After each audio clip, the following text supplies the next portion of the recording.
In olden times, there existed a group of people who used to deceive others and loot their wealth. These people were known as con artists. One famous incident about them goes like this.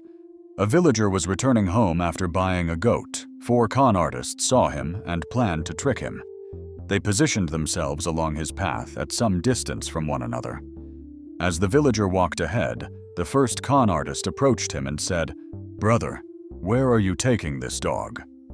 The villager stared at him and replied angrily, "Fool! Can't you see this is a goat, not a dog?" The villager moved on. After some distance, the second con artist met him and said, "Wow, this dog looks impressive. How much did you buy it for?" Annoyed, the villager scolded him and quickened his pace toward home.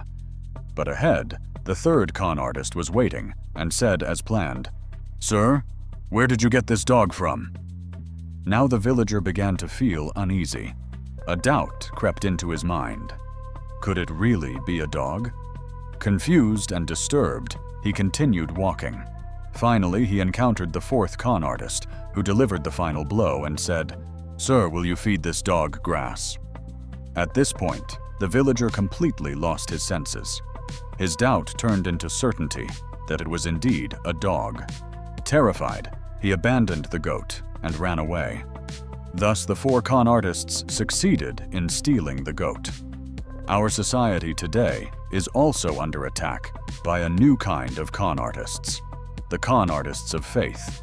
They do not want people to walk on the path of truth. They present arguments against honesty so that an honest person falls into compromise. They justify unlawful profiteering and force others to accept it as normal. They turn worship into empty rituals and rituals into worship, distancing people from God. They disguise illicit relationships as love and affection, thereby damaging the family system. They label lust as love and mislead the younger generation. They interpret religion merely as culture, making people resent and reject it.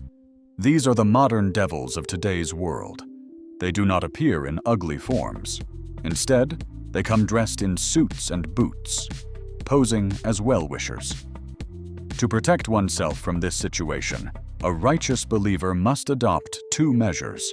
Determine the standards of truth and falsehood not by public opinion, but by divine revelation and universally accepted moral principles.